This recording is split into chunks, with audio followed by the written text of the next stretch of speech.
Don TV நேயர்களுக்கு வணக்கம். ஒரு சிறப்பான நாளில் உங்களை சந்திக்கிறதுல ரொம்ப மகிழ்ச்சி அப்படின்னு சொல்லணும். எல்லாரும் எப்படி இருக்கீங்க? சந்தோஷமா இருக்கீங்களா? சந்தோஷமான நாளில் கண்டிப்பாக சந்தோஷமா இருக்கணும்.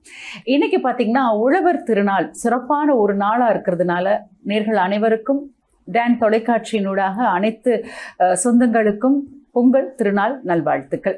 இன்னைக்கு பார்த்தீங்கன்னா எல்லாரும் கதிரவனுக்கு நன்றி செலுத்தும் முகமாக இந்த திருவிழாவை சிறப்பாக உலகளாவிய ரீதியில் தமிழ் மக்கள் எல்லாருமே கொண்டாடிட்டு வாரீங்க. இதனுடைய சிறப்பு மாத்திரமல்ல, இன்றைய ரீதியிலே மனதளவிலே நிறைய கஷ்டங்கள் பிரச்சனைகள்லாம் இருந்தால் இது எல்லாமே எங்களை விட்டு போகணும், எங்களுடைய மனது பாரமற்ற நிலையிலே இறைவனிடத்திலே பயணிக்கிறது எப்படி அப்படின்னு ஒரு தேடுதல் இன்னைக்கு மனிதரிடத்துல இருக்கு அப்படின்னு சொல்லலாம். இன்னைக்கு உலகம் எதை நோக்கி போய்கொண்டிருக்கிறது அப்படின்ற கேள்வி எல்லாருடைய மனதிலும் எழும்பிட்டு இருக்கு. அப்ப இதெல்லாம் இன்னைக்கு சிறப்பா பேசுறதுக்கு இன்னைக்கு எங்களுடன் கலையகத்துல ரொம்ப அழகா இணைஞ்சிருக்கிறாங்க. அழைக்கிறான் மாதவனுடைய ஸ்தாபகர். இந்த இளம் வயதில் இவருடைய ஆன்மீக பயணம் எப்படி இருந்தது அப்படின்னு இன்றைய நிகழ்ச்சியை நாங்க பேச இருக்கிறோம். அதற்காக எங்க கூட கலையகத்துல இணைஞ்சிருக்காங்க திருமாறன் வேலுச்சாமி அவர்கள் இணைஞ்சிருக்காங்க. வணக்கம். வணக்கம். வணக்கம். உங்களுக்கு எங்களுடைய பொங்கல் வாழ்த்துக்கள். உங்களுக்கும் என்னோட பொங்கல் நல்வாழ்த்துக்கள். பார்க்கக்கூடிய நேயர்கள் அனைவருக்கும் பொங்கல் நல்வாழ்த்துக்கள். எப்படி இருக்கீங்க? நான் சூப்பரா இருக்கேன். நீங்க எப்படி இருக்கீங்க? ரொம்ப சூப்பரா இருக்கேன். இது இலங்கைக்கு உங்களுடைய முதலாவது விஜயம் அப்படியா? ஆமா, என்னோட ஃபர்ஸ்ட் பயணம் இலங்கைக்கு. மற்ற கண்ட்ரிஸ் போயிருக்கேன், பட் ஸ்ரீலங்காக்கு ஃபர்ஸ்ட் டைம். பொதுவா உங்களை எல்லாரும் எப்படி கூப்பிடுவாங்க? சிலவங்க இப்போ ஆன்மீக சொற்பொழிவு பண்றாங்கன்னா குரு அப்படின்னு கூப்பிடுவாங்க, சார் அப்படின்னு கூப்பிடுவாங்க. உங்களை எல்லாரும் எப்படி கூப்பிடுவாங்க? திருமாறன் கூப்பிடுறவங்க இருக்காங்க. பொதுவா திருமாறன்ற நேம் பதிஞ்சதை விட மாதவன்ற நேம் தான் அதிகமா பதிஞ்சிருச்சு. பல பேர் இன்னைக்கு வரைக்கும் மாதவன் நினைச்சிட்டு இருக்காங்க. ஸோ மாதவன் சார் அப்படின்னு சொல்லி கூப்பிடுவாங்க. சில பேர் காலையில குருஜின்னு சொல்லி கூப்பிடுவாங்க. ஒருத்தர் ஒரு பேரிட்டு அழைக்கிறாங்க. திருமாறன் கூப்பிடுறது ரொம்ப ரேர் தான். ரொம்ப ரேர். ஆமா, தம்பின்னு கூப்பிடுவாங்க, ரொம்ப உரிமையா தம்பின்னு கூப்பிடுவாங்க. அண்ணான்னு கூப்பிடுவாங்க ரொம்ப உரிமையா. அந்த மாதிரி ஒருத்தவங்க ஒரு பார்க்கக்கூடிய பார்வையில இருந்து ஏன்னா நீங்க அழைக்கிறான் மாதவன் அப்படின்னு உங்களுடைய சமூக வலைத்தளத்துல உங்களுடைய பேர் பதிவு செய்யப்பட்டிருக்கு. ஏன் அப்படி ஒரு பேர் வைக்கணும் அப்படி உங்க மனசுக்குள்ள எழுதுனது? ஆக்சுவலி ஸ்டார்ட் பண்ணும்போது என்ன பேர் வைக்கிறதுன்னு தெரியல. நான் ராகவேந்திர ரப்பின் பற்றி வந்துட்டு இருக்கேன். நான் ராகவேந்திரரை ஃபாலோ பண்ணிட்டு இருக்கேன். எனக்கு சூட்சம குருவாக இருக்கக்கூடிய ஒரு ராகவேந்திரர் அப்படின்னும் போது என்ன வைக்கிறது அப்படின்னும் போது எனக்கு ராகவேந்திரர் சம்மந்தப்படுத்தி வைக்கணும் அப்படின்னும் போது பேசிட்டு இருக்கேன். ஒரு காலில் பேசிட்டு இருக்கேன், என்ன நேம் வைக்கலாம் அப்படின்றக்காக பேசிட்டு இருக்கேன். பக்கத்துல இருக்கக்கூடிய போன் ரிங் ஆச்சு. அழைக்கிறான் மாதவன் அப்படின்னு சொல்லக்கூடிய அந்த பாடல் இருக்கு இல்லையா, ரஜினி சார் அவர்கள் நடிச்ச படம். அது வரும்போது சரி இந்த பேரே பெட்டரா இருக்கேன், நம்மளும் ராகவேந்திரர் ஃபாலோவர் தானே சொல்லிட்டு சரி அப்படி வைக்கலாம்னு சொல்லி வச்சதோட இதுதான். ஆனா அதுக்கப்புறம் பாத்தீங்கன்னா எல்லாமே கிருஷ்ணர் சம்மந்தப்பட்டு தான் எனக்கு கனெக்ட் ஆயிருக்கு. என்னோட ரிலேட்டிவ் சைடா இருக்கட்டும், அதுக்கப்புறம் நான் போகக்கூடிய இடமா இருக்கட்டும், எல்லாமே இந்த கிருஷ்ணர் சம்பந்தப்பட்ட விஷயங்கள் தான் இருக்கு. அது இயற்கை அந்த நேமை கொடுத்துருக்குன்னு சொல்லி நான் ஃபீல் பண்றேன். கண்டிப்பா. பொதுவா சொல்லுவாங்க, ஒரு கஷ்டம் ஒரு வேதனை துயரம் இருக்கும்போது கண்ணா அப்படின்னு சொன்னாலே அப்படியே முன்னாடி நின்றுவாரு அப்படின்னு சொல்லுவாங்க. அந்த வகையில உங்களுக்குள் ஏற்பட்ட இந்த மாற்றம் எப்படி? அதாவது இந்த வயசுல பொதுவா எல்லாரும் சொல்லுவாங்க ஆன்மீக பயணம்னா அவருக்கு ஒரு முதிர்ச்சி இருக்கணும், அவருடைய தோற்றத்துல ஒரு வயதான ஒரு தோற்றம் இருக்கணும். ஆனா அப்படியெல்லாம் கிடையாது. இன்னைக்கு பார்த்தா இந்த இளைய சமுதாயத்தினர் தான் ஆன்மீக பயணத்துல நினைச்சுக்கிறாங்க. திருமாறன், உங்களுக்கு இந்த பயணம் எப்படி ஆரம்பித்தது? ஓகே, இந்த பயணம் எப்படி ஆரம்பிச்சது அப்படின்றதுக்கு முன்னாடி இந்த மாதிரியான ஒரு விஷயம் பேசலாம் அப்படின்னும் போது ஒரு ஏஜ் ஒரு தடையா நான் பார்த்தேன். ஃபர்ஸ்ட் நம்ம பேசினா கேட்பாங்களா அப்படின்ற ஒரு கேள்வி எனக்குள்ள இருந்துச்சு. ஏன்னா இப்ப நீங்க முன்னாடியே சொன்ன மாதிரி பட்டை அடிச்சுக்கிட்டு நம்ம ருத்ராட்சம் போட்டுக்கிட்டு ஒரு வேட்டி கட்டிட்டு தாடி வளர்த்துக்கிட்டு கொஞ்சம் சடைமுடி வச்சுக்கிட்டு பேசினா ஒரு ஆன்மீகவாதின்ற ஒரு விஷயம் இருக்கு. ஆனா எதை நான் மைனஸா பார்த்தனோ இன்னைக்கு அதை நான் பிளஸ்ஸா பாக்குறேன். ஏன்னா அந்த ஏஜ் கேட்டகரி பீப்புள் தான் உள்ள வரணும் அப்படின்னு இருக்கக்கூடிய நேரத்துல இந்த மாதிரி ஒரு விஷயம் இன்னைக்கு காலையில நான் எந்திரிச்சு பிரம்ம முகூர்த்தத்துல கிளாஸ் எடுக்கிறேன் அப்படின்னா ஒரு 300 பேர் 400 பேருக்கு மேல கலந்துக்கிறாங்க 5 மணிக்கு கிளாஸ். அப்படின்னும் போது அது நான் ஒரு வளர்ச்சியா பாக்குறேன். இது ஏன் நம்ம இந்த ஏஜ்ல ஏன் வரணும் அப்படின்னா, ஒரு வண்டியை நீங்க ஓட்டி முடிச்சுட்டு கொண்டு போய் கொடுக்கும் போது அந்த வண்டியை பத்தி தெரிஞ்சுக்கணுமா, இல்ல ஓட்டிட்டு போது அந்த வண்டியை பத்தி தெரிஞ்சுக்கணுமா? ஓட்டிட்டு இருக்கும் பொழுது தெரிஞ்சுக்கணும். அப்போ நம்ம கொடுக்கக்கூடிய வண்டி எல்லாமே வாங்கி நம்ம பயன்படுத்திக்கிறோம். பயன்படுத்திட்டு நம்ம கொடுக்கக்கூடிய நேரம் எது இருக்கு அப்படின்னா, ஒரு நம்மளோட காலங்கள் முடிந்த பின்பு ஒரு 60 வயதோ இல்ல 70 வயதோ அந்த மாதிரி. இப்ப இருக்கக்கூடியதையே நம்ம இப்ப ஸ்டார்ட் பண்ணிட்டோம் அப்படின்னா இந்த வண்டி எப்படி இயங்குது அப்படின்றது ஸ்டார்ட் பண்ணிட்டோம் அப்படின்னா பயணம் என்பது ரொம்ப ஈஸியா இருக்கும். அப்படி பயணிச்சு போகும்போது மெடிடேஷன் ஸ்டார்ட் பண்ணேன். ஒரு கிளாஸ் போய் அட்டன் பண்ணேன். சும்மா ஜஸ்ட் கேட்கறதுக்கு நல்லா இருந்தது, சில உபதேசங்கள்லாம் கேட்கறதுக்கு நல்லா இருந்தது. சரி லைஃப்ல அப்ளை பண்ணி பார்க்கலாம்னு சொல்லிட்டு ஜஸ்ட் சும்மா ஒரு மெடிடேஷன் கிளாஸ் போனேன். அதுக்கப்புறம் அங்க சில பயிற்சிகள் கற்றுக் கொடுத்தாங்க, கிரியா யோகம் கற்றுக் கொடுத்தாங்க. அதுக்கப்புறம் அங்கிருந்து டெய்லியும் டிராவல் பண்ண ஆரம்பிச்சேன். காலையில எழுந்து ஒரு 3 மணிக்கு எழுந்து குளிச்சிருவேன், ஃபுல்லா ஃப்ரெஷ் அப் ஆயிட்டு திரும்ப ஒரு 3:30 மணிக்குள்ள தியானத்துல உட்காருவேன். அப்புறம் ஒரு 5 to 6 வரைக்கும் பண்ணுவேன். அதுக்கப்புறம் திரும்பவும் என்னோட ஆக்டிவிட்டிஸ் எல்லாம் ஸ்டார்ட் பண்ணுவேன். திரும்ப ஃபுல்லா அப்படியே கான்சியஸா இருக்கிறது, விழிப்புணர்வா இருக்கிறது, சொன்ன ப்ராக்டிஸ் எல்லாமே ப்ராக்டிஸ் பண்றது. அதுக்கப்புறம் திரும்ப சாயங்காலம் ஒரு 7 மணி போல எல்லாமே சாப்பிட்டு முடிச்சுட்டு திரும்பவும் ஒரு 9 o'clock போய் உட்காந்துனா ஒரு 1 மணி நேரம் 1.5 மணி நேரம் தியானம் பண்ணுவேன். திரும்ப நடுவுல ஒரு தூக்கம் போயிடுச்சு அப்படின்னா வெஞ்சு 12 மணிக்கு தியானம் பண்ணுவேன். இந்த மாதிரிலாம் நான் திருப்பூர்ல இருந்த காலங்கள் அப்போ அதிகமாக பண்ணியிருக்கேன். ஸோ அப்படி பண்ணும்போது நிறைய கேள்விகள் வர ஆரம்பிச்சது உள்ள. எதுக்கு இந்த பிறப்பு? பொதுவா இந்த கேள்வி வந்துருச்சுனாலே சூப்பரான ஒரு விஷயம் ஒருத்தருக்கு. அதை தாண்டி அந்த கேள்விக்கு விடயம் கண்டுபிடிக்கணும்னு சொல்லி அவங்க போறாங்கன்னா அதை விட பெரிய விஷயம். கேள்வி வர்றது பெருசு, அதுக்குள்ள ட்ராப் பண்றது அதை விட பெருசு. அப்ப அந்த கேள்வி வரும்போது நம்ம எதுக்கு இங்க பிறந்திருக்கோன்ற ஒரு கேள்வி வந்து, நான் யார் அப்படின்ற ஒரு கேள்வி வந்தது. ரமண மகரிஷி ஐயா சொன்ன மாதிரி நான் யாருன்னு கேள்வி கேளுங்கன்னு சொல்லி சொல்லுவாங்க. அந்த கேள்வி ரொம்ப ஆழமா இருந்தது. இந்த உலகத்துல எங்க அப்பா அஸ்ட்ராலஜர் அப்படின்றதுனால வந்து உட்காரும் போதே நிறைய விஷயங்கள் எங்க அப்பா சொல்லுவாரு. இந்த இந்த இயர்ல இருந்து இந்த இயர் வரைக்கும் உங்களுக்கு இப்படி நடக்கும், இந்த தேதியில இருந்து இந்த தேதி உங்களுக்கு இப்படி நடக்கும் அப்படின்னும் போது எனக்கு ஒரு குழப்பம் தான் ஏற்பட்டுச்சு. எப்படி வந்த அவங்களும் ஆமாங்க கரெக்டா அந்த டேட்ல இருந்து தாங்க நடந்துச்சுன்னுவாங்க. எனக்கு என்னது இது? அப்ப லைஃப் வந்து முன்னாடி நிர்ணயிக்கப்பட்டுச்சா? எப்படி அப்ப சொல்ல முடியுது? அப்ப எல்லாமே நிர்ணயிக்கப்பட்டுச்சுன்னா அப்ப நம்ம எதுக்கு இங்க வாழணும்? நான் இங்க மாத்திக்கணும்னு நான் ஏன் போய் கடவுளை கும்பிடணும்? அப்படின்ற பல கேள்விகள் இருந்தது. அதை நான் தேடி தேடி நிறைய பேர்கிட்ட கேள்வி கேட்டேன். இதுக்கு பதில் தெரியல, சொல்லுங்க சொல்லுங்கன்னு சொல்லி பதில் கேட்டேன். யாருக்கும் பதில் சொல்லல. ஏன் சொல்லல அப்படின்னா அவங்க சொன்ன பதில் சரிதான், ஆனா அப்போ புரிஞ்சு கொள்ளக்கூடிய தன்மை என்கிட்ட கிடையாது. இப்ப நான் என்னதான் ஒருத்தருக்கு நான் போதிச்சாலும் அவங்க எந்த அறிவுல இருக்காங்களோ அதுக்கு தகுந்தாற் போலதான் உங்களுக்கு புரியும். அப்ப அது எனக்கு புரியல. அதுக்கப்புறம் உள்முகமாக பயணம் பண்ண சிவவாக்கியர் என்னோட சூட்சம குரு, அவரோட பாடல்களை கேட்க கேட்க நிறைய தெளிவுகள் பெற்றது. சரி, அதுக்கப்புறம் அதை உபதேசிக்கலாம்னு சொல்லிட்டு உபதேசிக்க ஆரம்பிச்சு நிறைய வரவேற்புகள் இருந்துச்சு. இப்போ கிளாஸஸ் அது எல்லாமே பண்ணிட்டு இருக்கேன். கண்டிப்பா. அதாவது ஓடி விளையாடுற வயசுல, ஃப்ரெண்ட்ஸோட நம்ம சுத்தி திரிகிற வயசுல உங்களை வந்து ஆன்மீகம் அப்படின்ற ஒரு விஷயத்துக்குள்ள உங்களை இணைச்சுக்கிட்டீங்க. பொதுவா வந்து நீங்க வந்து சொன்னீங்க இல்லையா, பிராக்டிஸ் அப்படின்ற ஒரு விஷயம் இருக்கு இல்லையா, நம்ம அடிக்கடி நம்மளுடைய எங்க மனசுல இருக்கிற விடயங்களை எங்களுக்குள் இருக்கும் அந்த ஆன்மாவை தட்டி எழுப்பும் பொழுதுதான் அந்த மனசு பக்குவப்படுது அப்படின்னு சொல்லுவாங்க. ஆனால் பொதுவா பாத்தீங்கன்னா நாங்க வந்து இன்றைய கால சமுதாயத்துல இருக்கிற நம்ம இளைஞர்களையும் எடுத்துக்கலாம், யுவதிகளையும் எடுத்துக்கலாம். அவங்களுடைய பக்குவம் எப்படி இருக்குன்னா, ஏதோ ஒரு தேடுதல் இருக்கு, வாழ்க்கையில ஓடணும், உழைக்கணும், செட்டில் ஆகணும் அப்படின்ற ஒரு தேடுதல் இருக்கும். சில நேரம் பிரச்சனைகள் வந்து அந்த பிரச்சனைகளுக்கு முகம் கொடுக்க முடியாத அளவுக்கு அவங்களுடைய மனது இருக்கிறது. இவங்களை வந்து எப்படி உங்களுடைய இந்த தியானம் அப்படின்ற அடிப்படையில அவங்கள உள்வாங்க முடிஞ்சது உங்களை? ஓகே, இப்போ இப்பயும் நான் பார்க்கும்போது ஏன் ரொம்ப அதிகமாக கான்சென்ட்ரேட் பண்ணுறேன், யாரை ரொம்ப அதிகமாக கான்சென்ட்ரேட் பண்ணுறேன் அப்படின்னா இப்போ இருக்கக்கூடிய இளைஞர்கள். ஏன்னா அவங்கள மாற்றிட்டா டோட்டலாக எல்லாமே மாறிடும். அவங்கள மாற்றிட்டா எல்லா விஷயங்களும் மாறிடும். எல்லாருமே வந்து ஏதோ ஒரு விஷயத்துக்கு அடிமையாகி போகக்கூடிய விஷயங்கள் பார்க்க முடியுது. இப்போ இந்த தியானம் அவங்களை எந்த அளவுக்கு ஒரு சிறப்பாக மாற்றும் அப்படின்னா, இருக்கிறதுல எல்லாத்துக்கும் அடிப்படை மனம்தான். அப்போ நம்ம தியானம் பண்ண நம்மளோட மனநிலை ஒருநிலைப்பட ஆரம்பிக்கும். இந்த மனமானது ஒருநிலைப்பட ஆரம்பிக்கும். எண்ணங்கள் குறைவு ஏற்படும். இருக்கிறதுலயே எண்ணங்கள் எப்போ குறைவாகுதோ அப்பதான் சுகம் பிறக்கும்.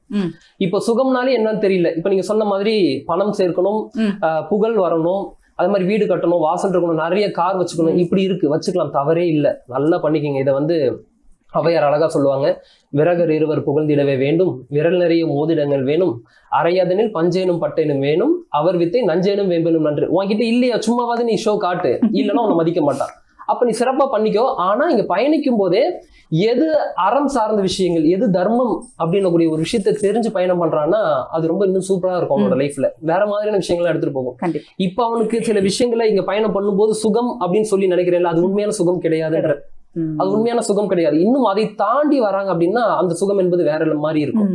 ஒரு எக்ஸாம்பிள் சொல்லணும்னா, இப்போ சென்னையில இருக்கோம் அப்படின்னா, சென்னையில இருக்கக்கூடியவங்களுக்கு எது சுகம்னா, நான் போய் பார்க்கக்கூடிய மெரினா பீச், நான் பார்க்கக்கூடிய சுத்தி உள்ள இந்த மாதிரி மால், தியேட்டர்ஸ், இந்த மாதிரி விஷயங்கள் பெருசா அவங்களுக்கு தெரியும். இன்னும் அவங்க சந்திரனே போய் பார்க்கலையே. இப்ப சந்திரன் நான் கூட்டிட்டு போறேன்னு சொல்லல, ஆனா அதை விட ஒரு பெரிய விஷயம் இருக்குல்ல. அப்ப இது ஓகேன்னு சொல்லி அவங்க நின்னுக்கிறாங்களே தவிர அதை தாண்டி வர்றதுக்கு யாரும் தயாராக இல்லை. அப்போ அதை தாண்டி தயாராக இருக்கிறாங்க அப்படின்னா இந்த ஆன்மீக பயணம் நிச்சயமா அவங்களை மேல்நிலைப்படுத்தும். முதல்ல ஆன்மீகம் அப்படின்னு சொல்லி சொன்னாலே இந்த ஆன்மாவை பற்றி அவங்க புரிஞ்சுக்கணும். இந்த நான் யாருன்ற ஒரு கேள்வி வருது இல்லையா, இப்ப அந்த ஆன்மாவை பற்றி புரிஞ்சுக்கணும். இங்க என்ன இருக்கு, என்ன போகுது. இப்போ பிறக்கும் போது உள்ள ஒண்ணு வருது, திரும்பவும் இறந்த பின்பு ஏதோ ஒன்று வெளியே போகுது. அப்ப இவ்வளவு நாளா ரமண மகரிஷி ஐயா சொன்ன மாதிரி எனக்கு அந்த ஞானம் எப்ப கிடைச்சது அப்படின்னு சொல்லி சொல்றேன்னா, அவரோட தந்தையோட இறப்புல.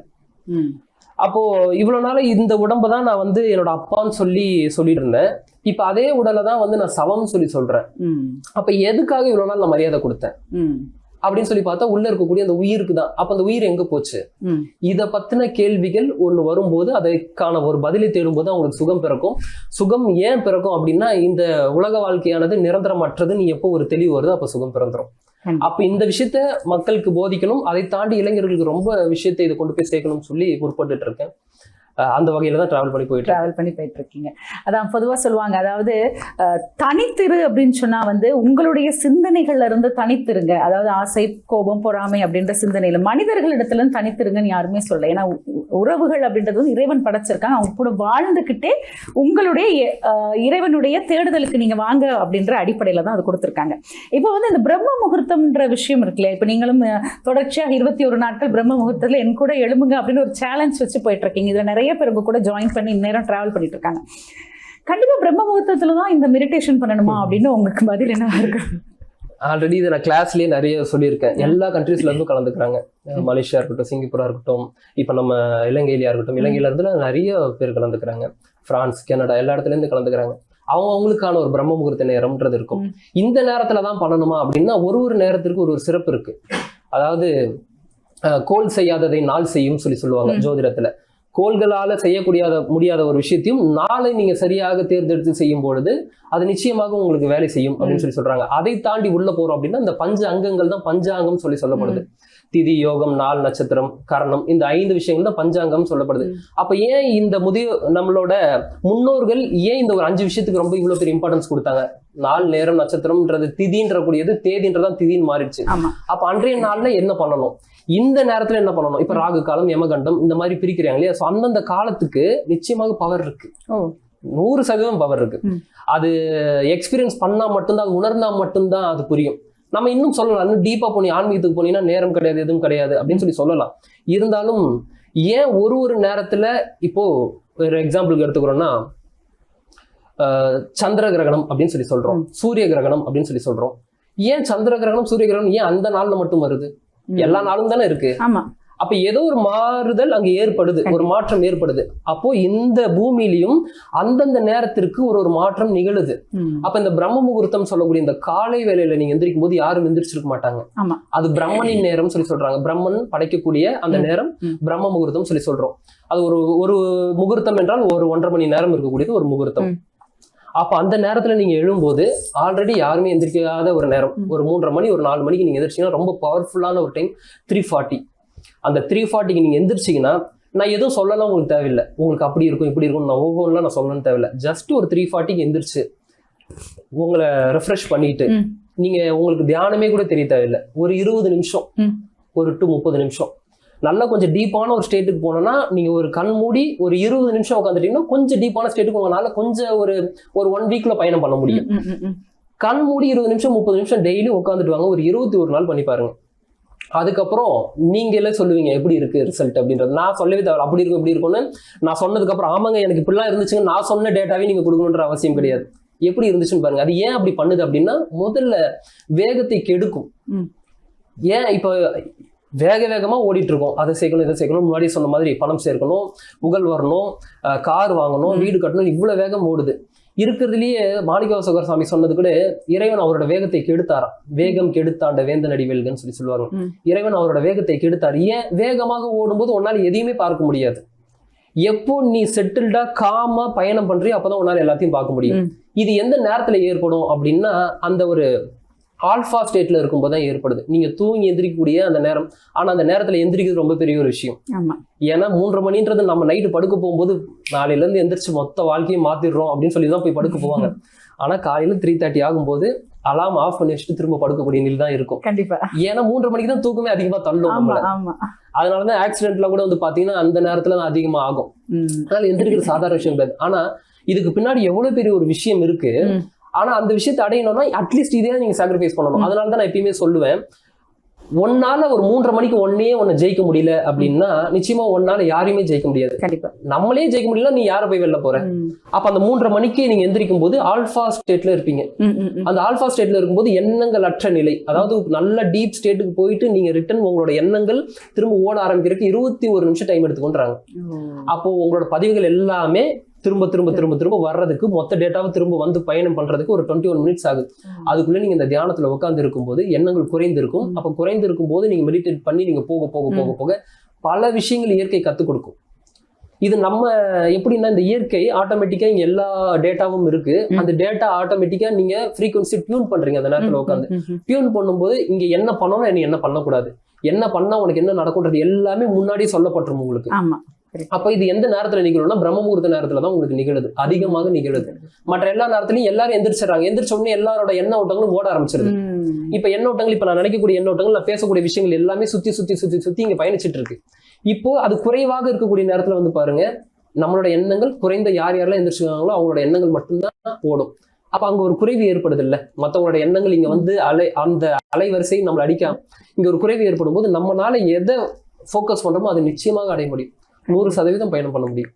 பிரம்ம முகூர்த்தத்துல எந்திரிச்சு இதுதான் அதுதான்லாம் கிடையாது. நீங்க ஃபீட்பேக்லாம் எடுத்து வச்சு பாத்தீங்கன்னா தெரியும். கிட்டத்தட்ட 20 வருஷமா 25 வருஷமா டேப்லெட்ஸ் எடுத்துட்டு இருக்கிறவங்களுக்கு குணமாயிருக்கு, வித்தவுட் டேப்லெட்ஸ் குணமாயிருக்கு.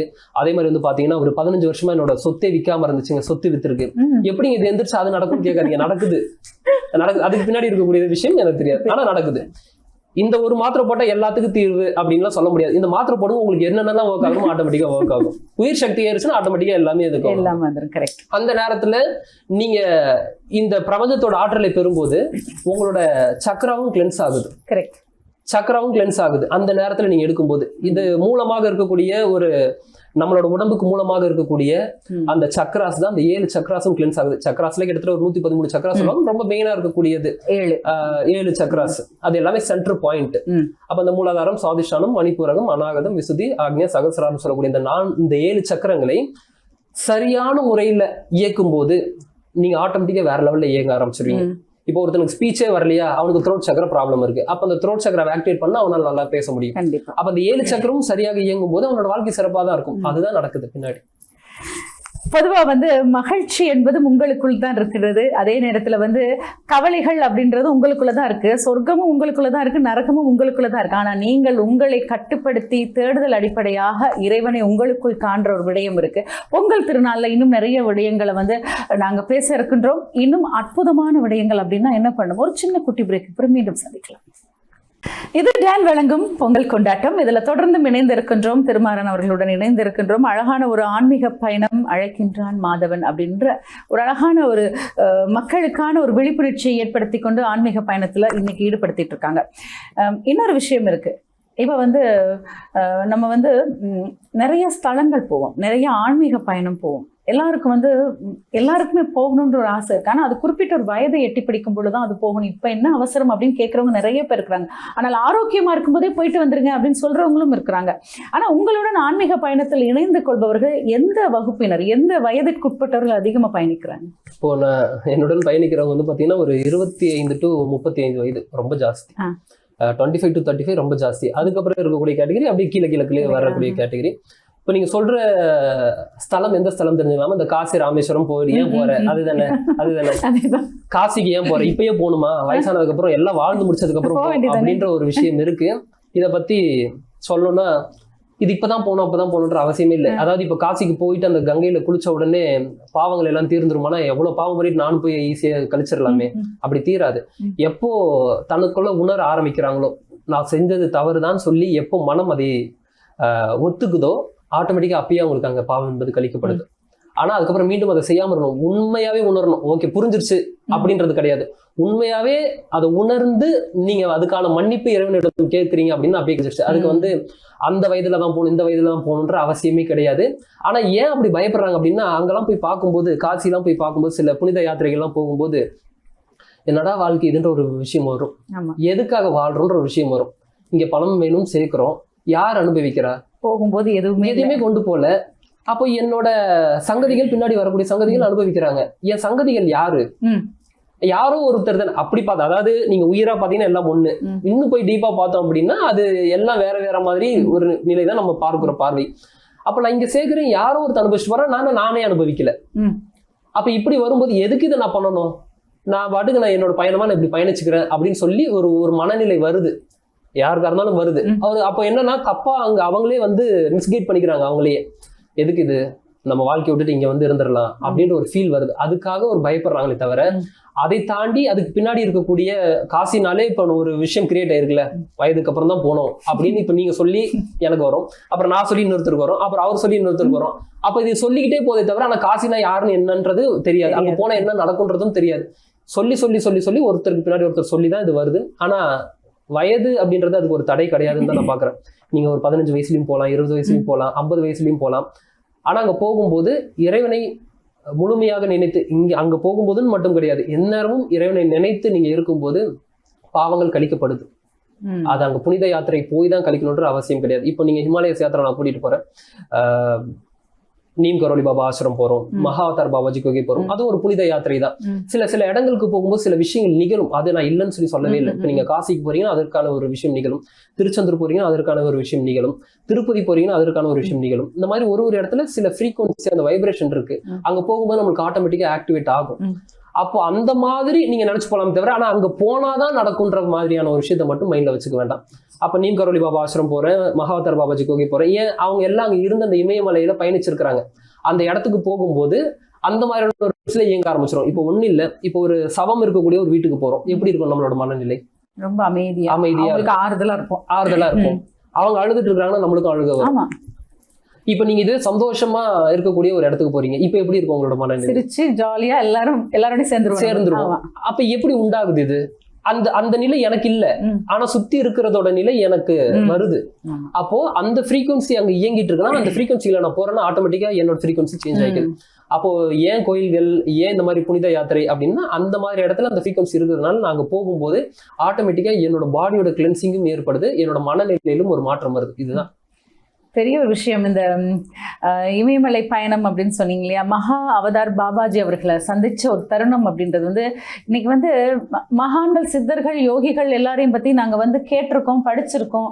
அனுபவ ரீதியாக நிறைய பேர் உணர்ந்திருக்கிறாங்க. யாருமே நேரடியா பார்த்தாங்களான்றது தெரியல, பட் அனுபவ ரீதியா அவர்களை உணர்ந்திருக்கிறாங்க. நீங்க பயணித்த அந்த சந்தர்ப்பம் உங்களுக்கு எப்படிப்பட்ட ஒரு அனுபவத்தை கொடுத்தது? அந்த அனுபவம் ஆல்ரெடி அதில் வீடியோலையும் நான் போட்டிருக்கேன். நான் பயணிச்ச வீடியோவில் எப்பெல்லாம் மலை ஏறணும் அப்பெல்லாம் எனக்கு துணையாக அங்க இருக்கக்கூடியவங்க வருவாங்க. அது நீங்க எப்படின்னா ஒரு பைரவரோட உயிராக வரும். நம்ம சொல்லக்கூடிய அந்த நாய் வரும், பின்னாடியே ஃபாலோ பண்ணி வரும். இப்போ நான் ஃபர்ஸ்ட் ஊதியூர் மலை, திருப்பூர்ல நான் ஒரு மலை ஏறும்போது நைட் ஒரு 6 மணிக்கு அங்க இருந்து ரிட்டர்ன் இறங்கும்போது எனக்கு வழி தெரியாது. கருப்பு நாய் தான் எனக்கு வழி காமிச்சு, அதுக்கப்புறம் கீழே வரைக்கும் ஒரு 45 to 50 மினிட்ஸ் கீழே வழி காமிச்சு கடைசியில எல்லை வர்ற வரைக்கும் வந்துட்டு போச்சு. அதே மாதிரி வேற ஒரு ஹிமாலயாஸ் யாத்திரா போகும்போதும் அங்கே கிட்டத்தட்ட ஒரு 12-13 கிலோமீட்டர் 14 கிலோமீட்டர் நாங்க டிராவல் பண்ணி அப் அண்ட் டவுன் வரணும். எங்க கூட பைரவர் தான் டிராவல் பண்ணி திரும்ப எங்களை விட்டாரு. அதே மாதிரி இப்போ போகும்போது ஹிமாலயாஸ் யாத்திரா போகும்போதும் எங்களுக்கு வழி தெரியாது, யாரும் எங்க கூட எல்லாம் டிராவல் பண்ணல. இந்த யாத்திரா போகும்போது ட்ரெக்கிங் போகும்போது நாங்க மட்டும்தான் நாங்க டிராவல் பண்ணி போயிட்டு இருக்கோம். எந்த சைடு போறதுன்னு தெரியல, இவ்வளவு குட்டியான பாதைலாம் இருக்கு. எங்களுக்கு பைரவர் தான் வழி காமிச்சு மேல கூட்டிட்டு போனாரு. இது யார் அப்படின்னா, நான் போகும்போதே எனக்கு எதுவும் தெரியாது, நீங்க பாத்துக்குங்க நான் சொல்லிட்டேன்னா அவங்க அந்த வடிவத்துல தான் வருவாங்க.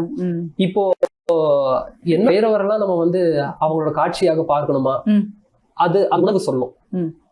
இப்படிப்பட்ட ஒரு அனுபவம் தான் அங்க ஏகப்பட்ட விஷயங்கள். இப்ப மகாவதார் பாபாஜி குகை போகும்போதுன்றது கிடையாது, நிறைய சித்தர்கள் பீடம் போகும்போது, நிறைய இடங்கள் போகும்போது பலவிதமான அனுபவங்கள் அங்க அவங்க காட்சி கொடுப்பாங்க. இப்ப மகாவதார் பாபாஜி கோகை போகும்போது அங்க உள்ள போன உடனே நம்மளுக்குள்ள நடக்கக்கூடிய மாற்றம் நம்மளாலதான் உணர முடியும். அதை நான் போய் சொன்னேன்னா என்னால மத்தவங்கிட்ட நான் விவரிக்க முடியாது. அது எனக்குள்ள நடக்கக்கூடிய மாற்றம் அது எனக்கு மட்டும்தான் தெரியும். என்னோட பாடி உள்ள பண்ணக்கூடிய ஒரு விஷயம், உள்ள சக்கராவோட கிளென்ஸ் ஆகக்கூடிய ஒரு விஷயம், அப்படி போட்டு உருட்டி எடுக்கும், இப்படி பண்ணும். அது எல்லாருக்குமே அந்த விஷயம் ஏற்படுமானா அப்படி ஏற்படாது. அதே மாதிரி போன உடனே எல்லாருக்குமே மகாவதார் பாபாஜி காட்சி கொடுப்பாரா அப்படின்னாலும் கிடையாது.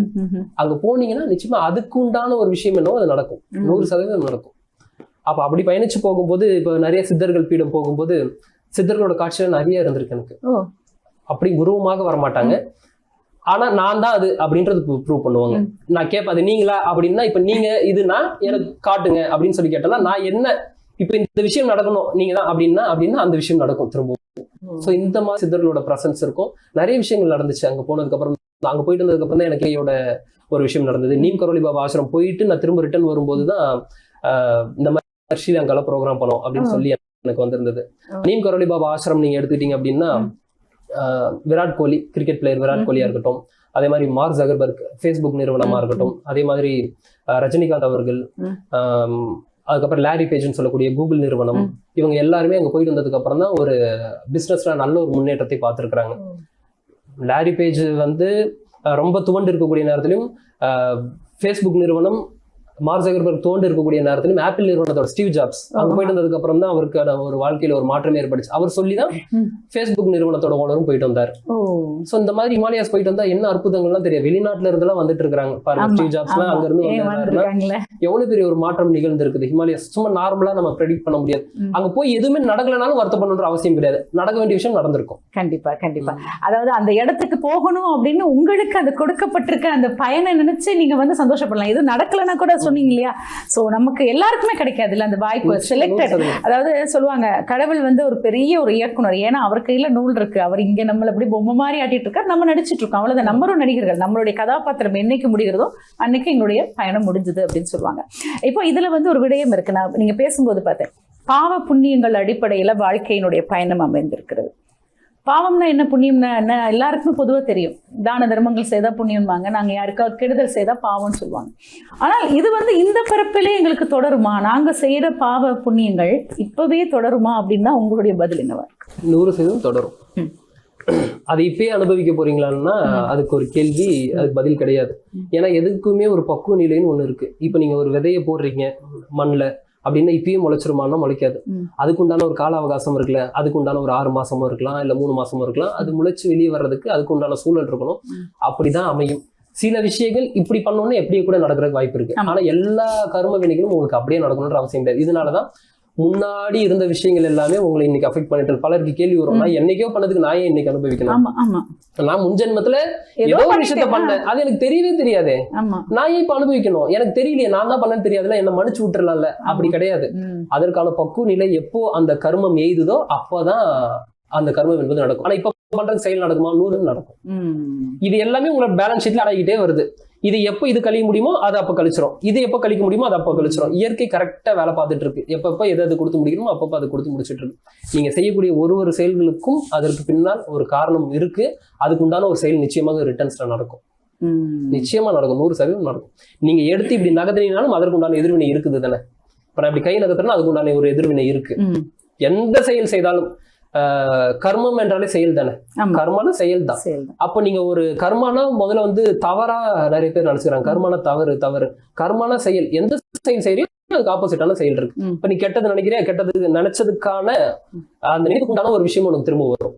அந்த கர்மம் நிச்சயமாக உனக்கு வரும். அப்போ 100% நடக்கும். அதுல மாற்றுகிறதே கிடையாது. எனக்கு மாற்று கருத்தே கிடையாது. இதை வந்து எல்லோருமே சொல்லியிருக்காங்க. கர்மத்தின் அடிப்படையில தான் ஒரு விஷயம் நடந்துட்டு இருக்கு. பட்டினத்தடிகளை எடுத்துட்டீங்க அப்படின்னா, என் செயலாவது யாதொன்றும் இல்லை உன் செயலே என்று உணரப்பெற்றேன். இறைவனை சொல்றாரு, என் செயலாவது யாதொன்றும் இல்லை உன் செயலே என்று உணரப்பெற்றேன். இந்த ஊன் எடுத்த பின் செய்த தீவினை யாதொன்றும் இல்லை, பிறப்பதற்கு முன் செய்த தீவினையோ என்னை இங்க வந்து ஊண்டது வென்றார். அதாவது பட்டினத்தடிகள் போய் டிராவல் பண்ணி போயிட்டு இருக்கும்போது வீட்டுல இருந்து அதுக்கப்புறம் காதற்ற ஊசி மாறாதுக்கான் கடைவெளிக்கேன்னு படிச்சதுக்கு அப்புறம் அவரோட டிராவல் தொடங்குது. பிச்சை எடுத்துதான் சாப்பிட ஆரம்பிக்கிறாரு. அவ்வளவு பணக்காரராக இருந்த ஒருத்தர், மன்னருக்கே அந்த அரசாங்கத்துக்கே கடன் கொடுக்கக்கூடிய அளவுக்கு பணம் இருக்கு. ஆனா அதுக்கப்புறம் யாசகம் எடுத்துதான் சாப்பிட்றாரு. அப்படி இருக்கக்கூடிய அந்த டைம்லயும் அவரோட பயணம் எப்படி இருந்துச்சு அப்படின்னா, எதுவுமே நிலையற்றது. நான் இப்ப இங்க ஒரு மன்னர் வந்து அவர்கிட்ட கேட்கிறாரு, இவ்வளவு நீ வந்து பெரிய மன்னன் அளவுக்கு நீ கடன் கொடுக்கக்கூடிய அளவுக்கு நீ இருந்திருக்கிறியே, ஆனா ஏன் இப்ப நீ வந்து இந்த மாதிரியான ஒரு நிலைக்கு வந்திருக்கிற, ஏன் பிச்சை எடுத்து நீ சாப்பிடணும்? இவ்வளவு கிட்டதான் உங்ககிட்ட பணம் இருக்கு அப்படின்னும் போது, நான் அமர நீ நிற்க அப்படின்றாரு. நான் அமர்ந்திருக்கேன், இப்ப நீ நிக்கிற, நீ ஒரு மன்னன், நீ என் முன்னாடி நின்றுட்டு இருக்க. இந்த நிலை தான் இது கொடுக்குது. அப்போ இந்த வினை அப்படின்னு சொல்லி நம்ம பயணம் பண்ணும்போது, பிறப்பதற்கு முன் செய்த தீவினையும் என்னை இங்க வந்து ஊண்டது. அந்த இடத்துல கழுகு மரம் ஏற்றதுக்காக பட்டினத்தடிகளை நிப்பாட்டி இருக்கிறாங்க. அந்த நேரத்துல இந்த பாடலை பாடுறாரு. அந்த கழுகு மரம் பத்தி எரியுது. அப்ப அவர் சொல்றது என்னன்னா, இந்த ஜென்மத்துல எந்த வினையும் செய்யல, முன்னாடி செஞ்ச பத்தி அந்த வினை தான் இங்க வந்து இப்படி கொள்ளுதா அப்படின்னு சொல்லி இறைவனை பார்த்து கேட்கிறார். இந்த மாதிரி கர்மா அப்படின்னு சொல்லி நீங்க எடுத்துட்டீங்கன்னா பலர் சொல்லியிருக்கக்கூடிய விஷயங்கள் உண்டு. ஆனால் கர்மான்றது 100% வேலை செய்யும். கண்டிப்பா. நீங்கள் எதுவாக நினைக்கிறீர்களோ அதுவாக உங்களை மாற்ற முடியும் அப்படின்ற நிறைய கருத்துக்கள் இருக்கு அப்படின்ற விடயத்தை பார்க்கின்றோம். நிறைய இன்னும் ஆழமான கருத்துக்களை பேச இருக்கின்றோம். இது டான் வழங்கும் பொங்கல் கொண்டாட்டம். டான் டிவியில் பொங்கல் திருவிழா அப்படின்ற ரொம்ப அருமையான நிகழ்ச்சியில வந்து ஒரு ஆன்மீக பயணம் போயிட்டு இருக்கோம் அப்படின்னு நினைக்கிறேன். இப்ப வந்து பொங்கல் அப்படின்னாலே ஒரு எல்லா வீட்லயுமே சந்தோஷம் இருக்கும். நீங்களும் சின்ன வயதுல பாத்தீங்கன்னா அம்மா எப்ப ட்ரெஸ் எடுத்து கொடுப்பாங்க, எப்படி சக்கரை பொங்கல் வைப்பாங்க அப்படின்ற ஒரு கலகலப்பிறப்ப எப்போ உறவினர்கள் வருவாங்க அப்படின்ற எண்ணம் இருக்கும். உங்க வீட்டுல எப்படி பொங்கல் கொண்டாடுவீங்க? ஏன்னா நீங்க வந்து தமிழ்நாட்டுல வந்து மதுரையில இருந்து வந்திருக்கீங்க, அங்க வந்து ஒரு தனி சிறப்பே இருக்கு. சோ அதை பத்தி பேசுவோம். என்னோட ஊர் அலங்காநல்லூர். ஜல்லிக்கட்டுக்கு பேர் போனது. நான் இருக்கக்கூடியது நான் சென்னையில இருக்கிறோம். ஸோ சின்ன வயசுலயே அதுக்கப்புறம் நாங்கள் இங்கே சென்னையில தான் வளர்ந்தோம். ஆனால் இப்போ ஊருக்கு போனோம் அப்படின்னா, மதுரை போனோம்னா அது கொண்டாட்டம் வேற மாதிரி இருக்கும். இப்போ சென்னையில இருந்தோம்னா அதோட பொங்கலோட கொண்டாட்டம் வேற மாதிரி தான் இருக்கும். நீங்க இந்த சக்கரை பொங்கல் எப்போ செய்வாங்க அப்படின்ற ஒரு எதிர்பார்ப்பு இருக்குன்னு சொன்னீங்களே, அதெல்லாம் எனக்கு இருக்காது. ஏன் இருக்காதுன்னா, டெய்லி எங்க வீட்டுக்கு வெளியே ஒரு பிள்ளையார வச்சு டெய்லி சக்கரை பொங்கல் செய்வாங்க. எந்த நாள் கொடுத்துருவாங்க, டெய்லியுமே சக்கரை பொங்கலா இருக்கும். அப்ப அதனால அந்த அளவுக்கு எதிர்பார்ப்பு இருக்காது. ஆனா அதுக்கு பின்னாடி வரக்கூடிய நாட்கள்ல எதுக்கு இதை கொண்டாடுறாங்க அப்படின்னு சொல்லி பார்க்கும்போது ரொம்ப வியப்பா இருந்தது. ஏன் இந்த பொங்கலை கொண்டாடுறோம், நம்ம ஏன் ஒரு விஷயத்தையும் இந்த நாள்ல எடுத்து செய்யறோம்? நீங்க முன்னாடி கேட்ட கேள்விக்குலாம் இதுல பதில் இருக்கு. எதுக்கு இந்த நாள்ல தான் செய்யணுமா, ஏன் இந்த நேரத்துல தான் செய்யணும், ஏன் அப்ப நம்ம பொங்கல் இந்த நேரத்துல தான் செலிப்ரேட் பண்றோம், எப்ப வேணா செலிப்ரேட் பண்ணிருக்கலாம், ஏன் நான் தையில மட்டும் நான் கொண்டாடணும், ஏன் மார்கழி மாதத்தை பற்றி மட்டும் அவ்வளவு சிறப்பா சொல்லணும், மார்கழி மாதத்துல இறைவனுக்காக ஒதுக்கப்பட்ட மாதம், ஏன் அப்ப அதை மட்டும் ஏன் சிறப்பா சொல்லணும்? அப்ப இந்த ஒரு இடத்துலயுமே நீங்க பாத்தீங்கன்னா மாதமா இருக்கட்டும், இருக்கக்கூடிய நேரமாக இருக்கட்டும், ஒரு நேரத்துல ஒரு விஷயங்கள் சொல்லப்பட்டிருக்கு. ஏன் மகா சிவராத்திரி அந்த திதியில மட்டும் கொண்டாடணும், ஏன் ஆவணி அவிட்டம், ஏன் அந்த நேரத்துல ஆவணி மாதத்துல வரக்கூடிய அவிட்ட நட்சத்திரத்துல மட்டும் அதை கொண்டாடணும்?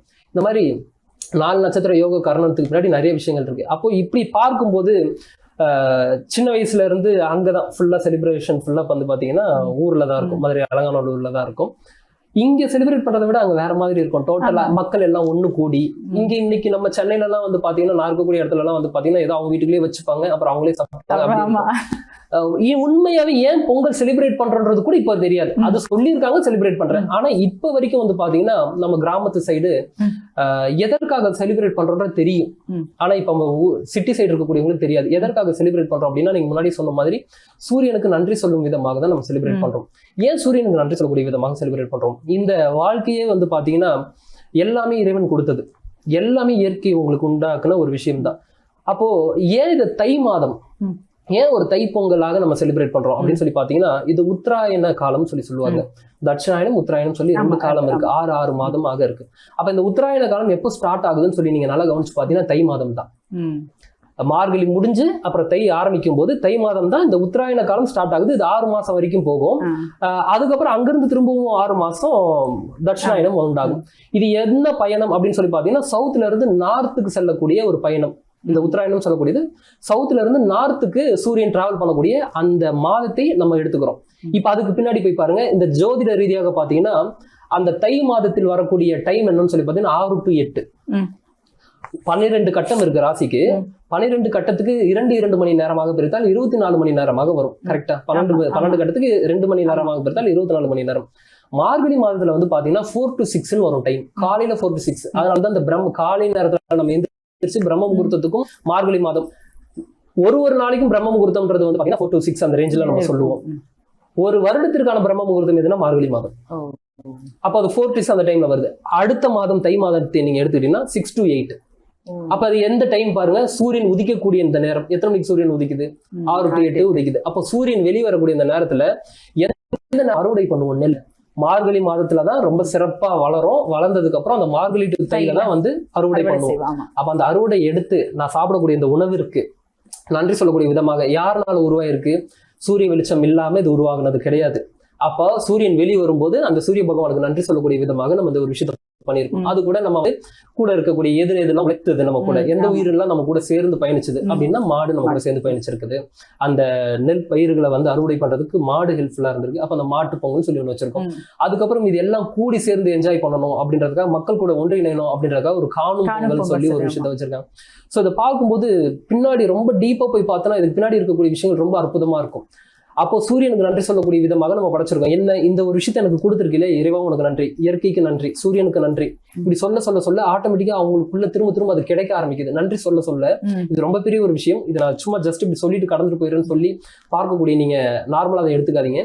நன்றி யார் மீண்டும் மீண்டும் சொல்றீங்களோ பல அற்புதங்கள் நிகழும், சான்ஸே இல்லை. அப்ப என்ன, நீங்க இப்படிப்பட்ட ஒரு உணவு கொடுத்ததுக்கு நன்றி நீங்க சொல்லிட்டீங்க, உணர்வின் ரீதியாக சொல்லணும். சொல்லிட்டீங்க அப்படின்னா அதுக்கப்புறம் உங்களுக்கு அது ஸ்டாப்பே ஆகாது. இறைவன் கொடுத்துக்கிட்டே இருப்பார். நன்றி சொல்லுவதற்கு பின்னாடிதான் அத்தனை விஷயமும் இருக்கு. தேங்க்ஸ் கிவிங் சொல்லி அப்ராட்ல வச்சிருப்பாங்க. அதை தான் நம்ம இன்னைக்கு சூரியனுக்கு நன்றி சொல்றோம். ஆயுத பூஜை எதுக்கு கொண்டாடுறோம்? அதுக்குதான் அதையும் கொண்டாடுறோம். நம்ம எது எதெல்லாம் நம்மளுக்கு ஹெல்ப்ஃபுல்லா இருக்கோ அதுக்கு எல்லாத்துக்கும் நம்ம கழுவி பொட்டு வச்சு அதை வணங்கக்கூடிய விதமா தான். அப்போ இந்த தைப்பொங்கல்ன்றது அவ்வளவு ஒரு சிறப்புடையது. அந்த காலை 6 to 8 சூரியன் வரக்கூடிய அந்த நேரத்துல, உத்தராயணம் அந்த ஆரம்பிக்கக்கூடிய அந்த நேரத்துல நம்ம அறுவடைகள் பண்ண அந்த அறுவடை பண்ண அந்த நெற்பயிர்கள் எல்லாத்தையுமே போட்டு நீ இது எல்லாமே கொடுத்துருக்க, இதனால நான் வாழ்ந்துட்டு இருக்கேன், சாப்பிட்டுட்டு இருக்கேன், அதுக்கு எல்லாத்துக்கும் நன்றின்னு சொல்லக்கூடிய ஒரு விதம் ரொம்ப சூப்பரான ஒரு விஷயம் அது, நன்றி தெரிவித்தல். கண்டிப்பா இந்த நன்றி தெரிவித்தல்னு சொல்லும் பொழுது இந்த பஞ்சபூதங்களும் எங்களுக்கு நிறைய விடயங்களை அள்ளி கொடுத்திருக்கிறது. இதற்குள்ளதான் நாங்க கட்டுப்பட்டு வாழ்ந்துட்டு இருக்கோம். ஆனா இன்னைக்கு மனிதருடைய செயல்பாடுகள் வந்து இந்த பஞ்சபூதங்களையுமே கஷ்டப்படுத்த ரீதியில இன்னைக்கு உலகளவிய ரீதியில் நிறைய பிரச்சனைகள் நாங்க பார்த்துட்டு இருக்கோம். யுத்தங்கள், போர்கள், அதே நேரத்துல பாத்தீங்கன்னா இயற்கையவே மனுஷன் வந்து கஷ்டப்படுத்துறதுனாலதான் நமக்கு நிறைய விடயங்கள் திருப்பி வருது அப்படின்னு ஒரு இதை பாக்குறோம்.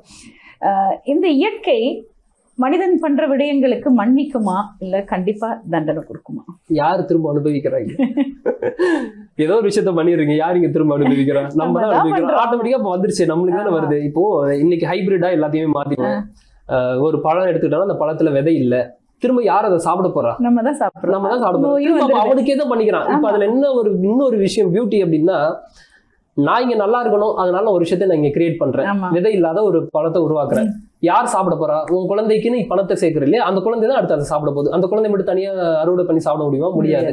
அப்ப அந்த குழந்தைக்கு போகும்போது விஷத்தை தான் கொடுத்துட்டு போறான். அதை விட என்ன அப்படின்னா, திரும்ப போயிட்டு அவன் தான் ரிட்டர்ன் இங்க வரான், திரும்ப வந்து அவன் தான் இதை சாப்பிட போறான். அப்போ இந்த மாதிரி ஒரு விஷயத்த பண்ணும்போது ஆட்டோமேட்டிக்கா இயற்கை திரும்ப அவனுக்கு தான் அதை கொண்டு போய் கொடுக்குது. ஒரு விஷயத்த நீங்க கெடுதல் பண்ணீங்கன்னா ஆட்டோமேட்டிக்கா அது ப்ராப்ளம் யாருன்னா உங்களுக்கு தானே. இப்ப வீட்டுக்குள்ள ஏதோ ஒரு விஷயத்த பண்றீங்க, ஏதோ ஒரு விஷயம் நீங்க சரியில்லாம பண்றீங்க, அந்த வீட்டுக்குள்ள இருந்து அனுபவிக்க போறது யாரு? இயற்கை அதோட செயலை பண்ணிட்டு இருக்கு, ஆனா அனுபவிக்கிறது யாருன்னா நம்ம தான் அனுபவிக்கிறோம். ஆட்டோமேட்டிக்கா நீங்க பண்ணும்போதே அதுக்கான ரிசல்ட் நமக்கு வந்துருச்சு. இப்ப இயற்கை மன்னிக்குமா மன்னிக்காதான்னா ஆட்டோமேட்டிக் மன்னிக்காதுன்றதுதான் நீங்க அனுபவிக்கக்கூடிய ஒரு விஷயமே. ஸோ இயற்கையோட எப்பயுமே ரொம்ப சந்தோஷமா இருங்க. ஏன்னா ஒரு பூ மலர்ந்துச்சுன்னா அதை பார்த்து பேசுங்க. சில நினைப்பாங்க அதை என்னத்தை போய் பேசிட்டு இருக்காங்க, ஆனா அதுல ஒரு மகிழ்ச்சி இருக்கிறது. அது ஒரு மலர் மலரும் போது ஆமா பேசும், 100% பேசும். கிளாஸ்ல நான் இதை வந்து பேச வச்சு அதை பத்தி நான் அப்ப வரைக்கும் அவங்களுக்கு அந்த ஐடியா கிடையாது. கிளாஸ்ல உட்கார வச்சு அவங்கள எக்ஸ்பீரியன்ஸ் பண்ண வைக்கிறேன். கண்ணுல இருந்து தண்ணி அழுதுகிட்டே இருக்காங்க. அதுக்கப்புறம் என்கிட்ட பேசி முடிச்சு நான் கிளம்புறேங்கன்னு சொல்லிட்டு கிளம்பிட்டு போயிட்டு அந்த உட்காந்து அதுக்கிட்டே பேச ஆரம்பிச்சிட்டாங்க. சும்மா போய் பேசுங்கன்னு சொன்னேன், அது எப்படி பேசணும்னு சொன்னேன். சொன்னதுக்கப்புறம் அழுதுகிட்டே நான் இல்லைங்க எனக்கு இன்னைக்கு இது போதுங்க, நான் போயிட்டு திரும்ப பேசுறேன், அது பேசுது என்கிட்ட, நான் போய் பேசணும்னு சொல்லி திரும்ப போயிட்டாங்க. இது கற்பனை கிடையாது, உண்மையாக பேசும். அது ஒரு மகிழ்ச்சி, அது ரொம்ப பெரிய விஷயம். பிற உயிர்களையும் தன்னுயிர் போல் நேசிக்கும் பழக்கம் வந்துருச்சு அப்படின்னாலே நிறைய விடயங்களை உலகத்துல சாதிக்கலாம். அன்பு என்ற ஒரு ஆயுதத்தை கையில எடுத்துட்டாலே பெரிய விடயங்களை சாதிக்கலாம். ஏன்னா அன்பு அவ்வளவு பெரிய பலமான விடயம் அப்படின்றது. அன்பை பத்தி சொல்லாத ஆட்களே கிடையாது. அன்பும் சிவமும் இரண்டென்பர் அறிவிலார், அன்பே சிவமாவதை யாரும் அறிகிறார், அன்பே சிவமாய் யாரும் அறிந்த பின் அன்பே சிவமாய் அமர்ந்திருந்தாரு திருமூலரோட படம். உள்ளும் புறமும் அன்பாய் இருக்க தவமியன் உனக்கு, உள்ளும் புறமும் அன்பே இல்லை தவமியன் உனக்கு, ரெண்டுமே தவமியன் தான். நீ தவம் பண்ற, ஆனா உள்ளும் புறமும் அன்பே இல்லை, எதுக்கிட்ட உனக்கு தவம்? நீ உள்ளும் புறமும் அன்பா இருக்கியா, நீ தவமே பண்ண தேவையில்லை, எல்லாம் அடுத்த கட்ட நிலையை கொண்டுட்டு போயிடும். அன்பில் சிறந்த தவம் இல்லைன்றாரு பாரதி. அது மாதிரி அன்பை பற்றி பேசாத ஆட்களே கிடையாது. அன்பாக இருக்க ஆட்டோமேட்டிக்கா உனக்கு எல்லா விஷயமும் நடக்க ஆரம்பிச்சிடும். அன்பாக இருக்க நன்றி சொல்ல ஆரம்பிச்சிருவீங்க நீங்க ஆட்டோமேட்டிக்கா. அன்போட விஷயம் ரொம்ப பெரிய விஷயம். அன்புன்னு ரொம்ப சிம்பிளா சொல்லிட்டு போயிடுறோம், அது வேற மாதிரி. கண்டிப்பா பொதுவாக அன்புன்னு சொன்னா நம்ம நினைப்போம் வீட்டுல இருக்கவங்க அம்மா அப்பா தான் அன்பு கொடுக்கணும் அப்படின்னு. நீங்க எங்க போறீங்களோ யாருனாலும் பரவாயில்ல, இருக்கிற இடம், வேலை பார்க்குற இடம், படிக்கிற இடம், எல்லா இடத்துலயுமே அன்பையும் இந்த புன்சிரிப்பையும் நீங்க வச்சுட்டீங்க அப்படின்னாலே எந்த பிரச்சனையும் உங்களை அண்டாது அப்படின்ற விஷயத்த நாங்க பாக்குறோம். ஸோ இந்த அழகான ஒரு டிராவலிங்ல இன்னொரு விஷயம் இருக்கு திருமாறன். என்னன்னா இன்னைக்கு வந்து எல்லாரும் வந்து இப்போ நீங்க சொல்றீங்களே நாங்க வந்து ஒரு கிளாஸ் ஃபாலோ பண்றோம், ஃபவுண்டேஷன் பண்ணிட்டு இருக்கோம், ஆன்மீகத்துல நிறைய பேர் இணைச்சிட்டு இருக்கோம். சிலர் வந்து என்ன பேசுவாங்க அப்படின்னா இதெல்லாம் ஒரு ஒரு தொழில் சம்பந்தமான ஒரு யுக்தி, ஏதோ ஒரு பிசினஸ் பண்றாங்க, ஏதோ அவங்களுக்கு ஒரு வருமானம் தேடிக்கிறாங்க, அதனால இன்னைக்கு ஆன்மீகம் அப்படின்ற ஒரு பெரிய ஒரு விஷயத்த வந்து சாதாரணமா சமூக வலைத்தளம் ஊடாக எடுத்துட்டு போய் அவங்க ஒரு பிசினஸ் பண்ணிட்டு இருக்காங்க அப்படின்னு பரவலாக பேசப்படுகிறது. அது நிறைய பேர் வந்து எல்லாம் வெளிநாடு டார்கெட் பண்ணிட்டு இருக்காங்க, மேலே தைய நாடுகளை தான் கூட கொண்டுட்டு போறாங்க அப்படின்ற அடிப்படையிலும் நிறைய பேர் பேசுறாங்க. இன்னைக்கு இதை பத்தி உங்க கருத்து என்ன? மற்றவர்களுக்கு தெரியாது, பட் என்னன்றது இதுக்குள்ள டிராவல் பண்றேன், நான் எப்படி இதை பாக்குறேன்னு நான் சொல்லிடுறேன். எப்படி பண்ணா அப்ப உலகம் ஏத்துக்கும், அதுதான் என்னோட கேள்வி. நீங்க இப்படி பண்ணுங்க, இதை நான் ஏத்துக்கிறேன், அப்படி பண்ணாலும் சில பேர் பேசுறான், இப்படி பண்ணாலும் சில பேர் பேசுவான், இல்ல இதை விட நான் இன்னும் சிறப்பா எல்லாருக்கும் ஃப்ரீயா தரேன் அப்படின்னாலும் பேசுவான். ஃப்ரீயா நீங்க கொடுத்து பாருங்க, வரமாட்டாங்க. அப்போ ஒரு வேல்யூ கொடுத்தாதான் வராங்க. அப்படின் போது அந்த இடத்துல ஒரு கட்டமைப்பு ஏற்படுது, அந்த இடத்துல ஒரு காசுன்ற ஒரு விஷயம் உருவாகுது. அப்ப அந்த காசை வாங்குறது சும்மா வாங்கினா கவர்மெண்ட் அலோவ் பண்ணாது. அதுக்கு நான் ஒரு அக்கௌண்ட் கிரியேட் பண்ணணும். அப்ப அந்த அக்கௌண்ட் உள்ள வந்துச்சான்னு சொல்லி செக் பண்றதுக்கு அக்கௌண்ட்ஸ்ல நான் ஒரு டிபார்ட்மெண்ட்ல ஆள்ல போடணும். அதுக்கப்புறம் ஆட்டோமேட்டிக்கா அது உருவாயிடுச்சு. அப்ப கார்பரேட் நீங்க சொல்லக்கூடிய விஷயம் என்னன்னா கார்பரேட் ஸ்டைல்ல போக ஆரம்பிச்சிருது. அப்ப அது ஒரு பிசினஸ் நடக்க ஆரம்பிச்சிருது. அந்த காலத்துல அப்படிலாம் இல்லையேன்ற ஒரு கேள்வி வரும். அந்த காலம் இந்த காலமும் ஒண்ணு கிடையாது. இல்ல அந்த காலத்திலயுமே வெளிநாட்டு ஆளு தானே நீங்க டார்கெட் பண்ணாங்க அப்படின்னா, இப்ப யோகானந்த பரமஹம்சருக்கு போயிட்டு வெளிநாட்டுல போய் போதிக்கணும்னு சொல்லி சொன்னது வந்து பாத்தீங்கன்னா லாஹிரி சார் தான் போய் இடுப்புன்னு சொல்லி சொல்றாரு. அப்போ அவங்களுக்கு அது வாய்க்கப்பட்ட ஒரு நிலை. இப்ப இந்த இடத்துல ஒருத்தர் இல்லையா, இதுல இருந்து நீங்க மேல்நாட்டுக்கு போய் நீ வந்து அதை குடு அப்படின்றது இயற்கை அதை ஏற்படுத்துது. அதே மாதிரி அந்த வெளிநாட்டுல இருந்தும் பல பேர் இங்க வந்திருக்காங்க. நமக்கு நல்ல செஞ்ச பல பேர் இருக்காங்க. ஜான் பென்னிக்விக்கா இருக்கட்டும், நிறைய ஆறுகள் இதுக்கு இணைச்சாரு. சோ இந்த மாதிரி நிறைய விஷயங்கள் அங்க இருந்து இங்க இருந்திருக்கு, இங்க இருந்து அங்க போயிருக்கு. இது எல்லாமே வாய்க்கப்பட்ட நிலை. அதுக்கு பின்னாடி நான் ஆராய்ச்சியே பண்ண முடியாது. இப்ப நீங்க கேட்ட கேள்விகளும் நான் ஆராய்ச்சி பண்ணல. ஏன் எல்லாமே மேல் நாடுகளே தேடி போறாங்க? நீங்க சொல்ற மாதிரி காசுன்ற ஒரு விஷயம் இன்னொரு சைடு இருக்கும். நான் இல்லைன்னா சொல்லலை. எங்க போனீங்கன்னாலும் அந்த மாதிரியான ஒரு விஷயம் இருக்கும். ஆனா எல்லாரும் அந்த ஒரு அடிப்படையில பண்றது இல்ல. இறைவன் அதை செய்யினாங்கன்னா அந்த இடத்துல அதை செய்யறாங்க. அவ்வளவுதான். அப்ப இன்னும் இந்த விஷயம் யார்கிட்ட இன்னும் ரொம்ப சிறப்பா போய் சேரணும்னு நீங்க பாக்குறீங்க. யார் அதிகமாக வச்சிருக்கிறாங்களோ அவங்களால எல்லா விஷயத்தையும் பண்ண முடியும். அதனாலதான் அவங்க டார்கெட் பண்றாங்க. என்னன்னா இது தவறான டார்கெட் கிடையாது. ஏன் பணம் அதிகமாக வைத்துக்கொள் இருக்கக்கூடியவங்க கிட்ட ஏன் இந்த விஷயத்த கொண்டு போய் சேர்க்கணும்னா, இப்ப இங்க இருக்கக்கூடிய பொருளாதாரம் தான் பெரிய பவர். இப்போ ஏதோ ஒரு நான் வந்து சத்தியநாராயண சபை கட்டணும்னாலும் சரி, இல்லை ஏதோ யாருக்காவது நான் ஒரு பெரிய விஷயத்த கட்டணும்னா என்கிட்ட பணம் இல்லாம நடக்குமா? இப்ப நான் ஒரு 100 பேர் உட்காந்து தியானம் பண்ணணும், இல்ல ஒரு 500 பேர் உட்காந்து தியானம் பண்ணணும்னு எனக்கு ஆசையா இருக்கு. பணம் இல்லாம நடக்குமா? இல்ல பணம் வச்சிருக்கிறவங்க மூலமா நடக்கும். அப்பயும் பணம் வச்சிருக்கிறவங்க தானே ஹெல்ப்ஃபுல்லா இருக்க முடியுது. அவங்க தானே நம்மளுக்கு ஹெல்ப்ஃபுல்லா இருக்காங்க. அப்ப ஏன் அவங்க டார்கெட் பண்றாங்கன்னா, இந்த விஷயத்தை அவங்களுக்கு புரிய வச்சுட்டா அவங்க ஆட்டோமேட்டிக்கா இந்த ஆன்மீக பயணத்துல யார் யாரெல்லாம் முடியாம இருக்காங்களோ அவங்களுக்கு அவங்க பண்ணுவாங்கன்ற ஒரு எண்ணத்துல அவங்க பயணம் பண்றாங்க. ஏன் மேற்கு நாடுகள்னு சொல்லி போறோம் அப்படின்னா அந்த மாதிரியான ஒரு விஷயம் தான். அங்க பணம் அதிகமா இருக்கு. அப்போ அவங்க கிட்ட இருந்து பெறக்கூடிய அந்த உதவினால இன்னும் பல உயிர்களுக்கு நிறைய விஷயங்கள் செய்ய முடியுன்ற ஒரே ஒரு காரணம் தான். இதைதான் நான் அப்படி பார்க்கிறேன். இதை பின்னாடி வேற ஒரு நிறுவனம் எப்படி இருக்கு அதுக்குள்ளெல்லாம் நான் போல. இதுதான் மெயினா அந்த ஒரு விஷயம் தான். இந்த ஆன்மீக பயணத்துல வந்து நம்ம டான் டிவி நேயர்கள் இவ்வளவு நேரம் சந்தோஷமா பயணித்தாங்கன்ற ஒரு நம்பிக்கையும் திருப்தியும் எனக்கு இருக்கிறது. இந்த நல்நாளில், இந்த பொங்கல் திருநாளில் எங்க டான் டிவி நேயர்களுக்கு நீங்க என்ன சொல்லுங்க? ஒரே ஒரு விஷயம் தான். இப்ப நம்ம பேசுனதோட மொத்த சாராம்சமும், நம்ம இந்த ஒரு உலக வாழ்க்கை அப்படின்றது வந்து முன்னாடிலாம் ஒரு 120 ஆண்டுகள் நம்ம சொல்லணும். 120 ஆண்டுகள் இருந்துச்சு. இப்ப அது குறைந்து ஒரு 60 வருடமாக மாறி இப்ப 50 வருடம் வாழ்ந்துட்டாலே நல்ல சூப்பரான ஒரு வாழ்க்கை அப்படின்றது முடிஞ்சிருது. ஆனா இந்த 50 வருட வாழ்க்கை வந்து உங்களோட ஒரு முடிவுக்குள்ள கொண்டு போகுமா அப்படின்னா 100% கொண்டு போகாது. இப்ப நீங்க இங்க இருக்கும்போது அரிது மானிடராய் பிறத்தல் அரிது. அதை விட எது அரிது அப்படின்னா கூன் குருடு செவிடு பேடு நீங்கி பிறத்தல் அரிதுன்னு சொல்றாங்க அவையார். அப்ப இந்த உடம்பு என்பது உனக்கு கொடுக்கப்பட்டிருக்கு அப்படின்னா அது மிகப்பெரிய ஒரு விஷயம். இந்த உடம்பை சரியாக நீ பேணி காத்தால் மட்டுமே அடுத்த இறைநிலையை அடைய முடியும். அதனால உங்ககிட்ட நான் சொல்ற ஒரு ஷார்ட்டான ஒரு விஷயம் என்ன அப்படின்னா, இருக்கும்போதே இந்த உடலில் உயிர் இருக்கும்போதே உண்மை நிலை என்ன அப்படின்னு சொல்லி இந்த ஆன்மாவை பற்றின ஒரு புரிதலோட நீங்க பயணம் பண்ணும்போது, ஆன்ம நிலை உணரும் போது உங்களுக்கு பல விஷயங்கள், பல டோர்ஸ் ஓப்பன் ஆகும். அதற்கு உண்டான வேலைகளை பாருங்க, மெடிடேட் பண்ணுங்க, அறத்தின் வழியில் நடங்க. அறம் என்றால் எல்லாம் கிட்டத்தட்ட எது பண்ணாலும் அறம் தான். மற்றவர்களை மலர்ந்த முகத்துடன் அணுகுவதும் ஒரு வகையான தர்மமேன்னு சொல்றார் நபிகள். ஸோ இந்த மாதிரி அறத்தின் வழியில் நடங்க, உங்களோட வாழ்க்கை மிக சிறப்பாக அமையும். ஸோ நன்றிகள் இவ்வளோ நேரம் நீங்கள் பார்த்ததுக்கு. நீங்களும் இவ்வளோ நேரம் அழகாக சில கேள்விகள் கேட்டு நான் சொல்லக்கூடிய விஷயங்களை டிராவல் பண்ணி அங்கேருந்து சில கேள்விகள் கேட்டுட்டு இருந்தீங்க. உங்களுக்கும் பொங்கல் தின நல்வாழ்த்துக்கள். பார்க்கக்கூடிய மக்கள் அனைவருக்கும் பொங்கல் தின நல்வாழ்த்துக்கள்.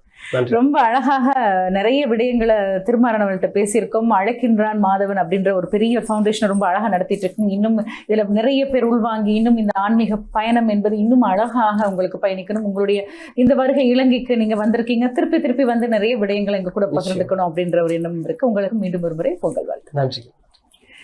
என்ன நேயர்களே, சந்தோஷமா இருந்தீங்களா? நிறைய விடயங்களை சாதிக்கணும் அப்படின்னு உங்களுக்குள்ளும் ஓடிட்டு இருக்கும். புது வருடம் பிறந்திருக்கிறது, தைத்திருநாள், நிறைய நல்ல விடயங்கள் இருக்கிறது. உங்களுடன் சேர்ந்து மற்றவர்களுடன் அன்பா பயணிங்க. இந்த வருடம் உங்களுக்கும் மகிழ்ச்சியான வருடமாக இருக்கும். மீண்டும் மற்றொரு நிகழ்ச்சி அனைவரையும் சந்திக்கும் வரை விடைபெற்றுக் கொள்ளும் நான் கவிதா ராம்குமார். நன்றி, வணக்கம்.